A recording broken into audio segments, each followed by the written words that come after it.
प्राचीन काल की बात है। सरयू नदी के तट पर बसी अयोध्या नगरी में सूर्यवंशी राजा दशरथ का राज था। वे बड़े प्रतापी और धर्मात्मा राजा थे। राजा दशरथ की 3 रानियां थीं, महारानी कौशल्या, महारानी कैकेयी और महारानी सुमित्रा। तीनों रानियां राजा को अत्यंत प्रिय थीं।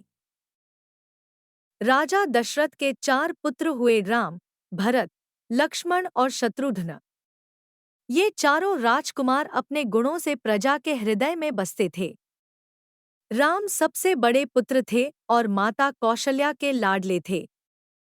वे बचपन से ही शांत, विनम्र और सभी सद्गुणों से परिपूर्ण थे। राम अपने भाइयों में सबसे अधिक लोकप्रिय थे। उनकी आज्ञाकारिता और धर्मनिष्ठा की चर्चा दूर दूर तक थी। समय बीतता गया और राजा दशरथ वृद्ध होने लगे। उन्होंने सोचा कि अब राजपाट अपने योग्य पुत्र को सौंप देना चाहिए। उनकी दृष्टि अपने ज्येष्ठ पुत्र राम पर पड़ी। राम राज्य संभालने के लिए हर प्रकार से योग्य थे। राजा दशरथ ने निर्णय लिया कि राम को अयोध्या का युवराज और फिर राजा घोषित किया जाए। यह समाचार सुनकर पूरी अयोध्या में हर्ष की लहर दौड़ गई। राज्याभिषेक की तैयारियां जोरशोर से शुरू हो गईं। अयोध्या नगरी को दुल्हन की तरह सजाया गया। गलियों में मंगल गीत गाए जाने लगे। हर घर में उत्सव का माहौल था। प्रजा अपने प्रिय राजकुमार को राजा बनते देखने के लिए उत्सुक थी।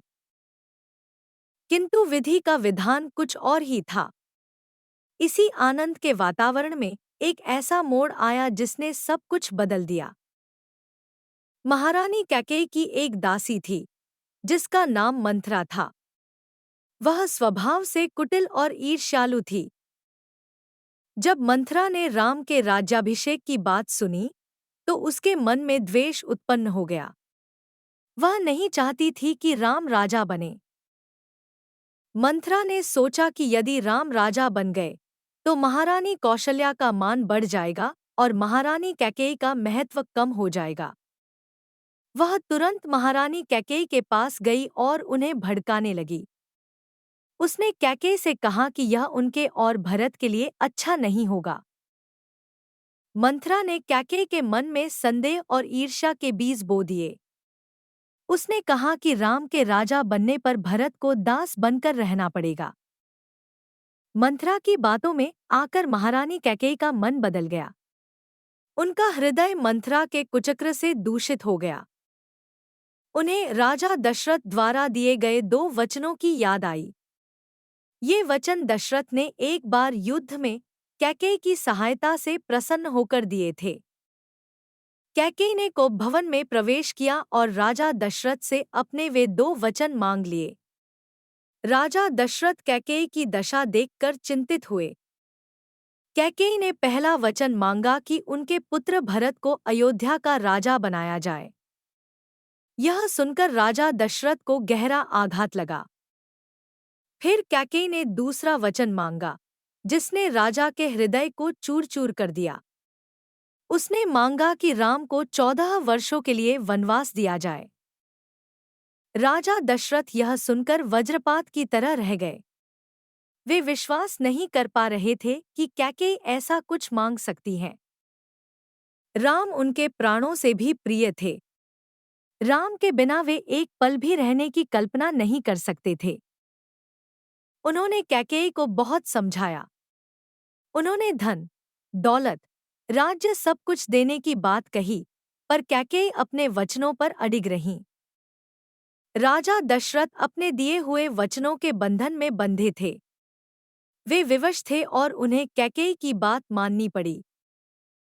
जब राम को इस बारे में पता चला, तो उन्होंने कोई विरोध नहीं किया। उन्होंने पिता की आज्ञा को शिरोधार्य किया। राम ने प्रसन्न मन से 14 वर्ष के वनवास को स्वीकार कर लिया। उनके चेहरे पर कोई दुख या क्रोध नहीं था। उनकी धर्मनिष्ठा और पितृभक्ति देखकर सभी लोग चकित रह गए। उन्होंने सिद्ध कर दिया कि उनके लिए पिता की आज्ञा सर्वोपरि है। महारानी सीता और लक्ष्मण भी राम के साथ वन जाने के लिए तैयार हो गए। वे राम के बिना अयोध्या में नहीं रहना चाहते थे। राम, सीता और लक्ष्मण वन के लिए निकल पड़े। अयोध्या नगरी में शोक छा गया। राजा दशरथ राम के वियोग में अत्यंत दुखी हुए। पुत्र के जाने का गम वे सहन नहीं कर पाए। कुछ ही दिनों में राम के विरह में राजा दशरथ ने अपने प्राण त्याग दिए। अयोध्या ने एक साथ अपने राजा और युवराज को खो दिया। उस समय भरत अपने ननिहाल में थे।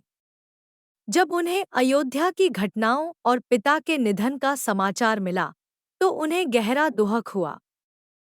वे तुरंत अयोध्या लौटे।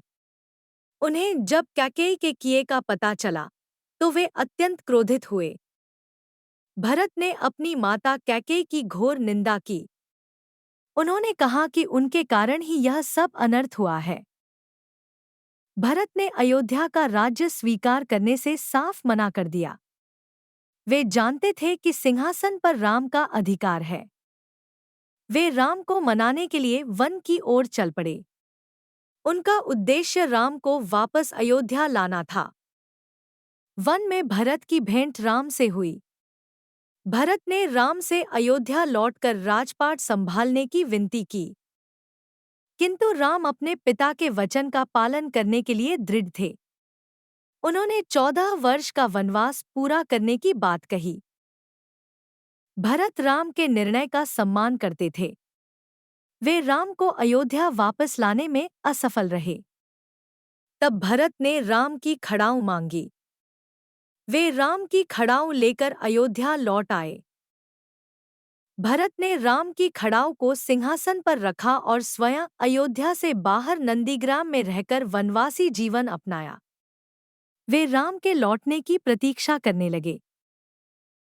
इस प्रकार महारानी कैकेयी के 2 वचनों ने अयोध्या के राज परिवार में उथल-पुथल मचा दी।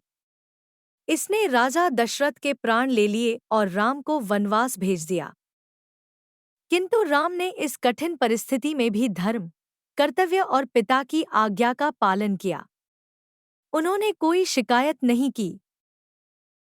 राम का यह त्याग और उनकी मर्यादापूर्ण आचरण ही उन्हें मर्यादा पुरुषोत्तम बनाता है। राम का वनवास केवल एक दुखद घटना नहीं थी, बल्कि यह धर्म की विजय, कर्तव्यनिष्ठा और आदर्श जीवन की एक महान गाथा बन गई।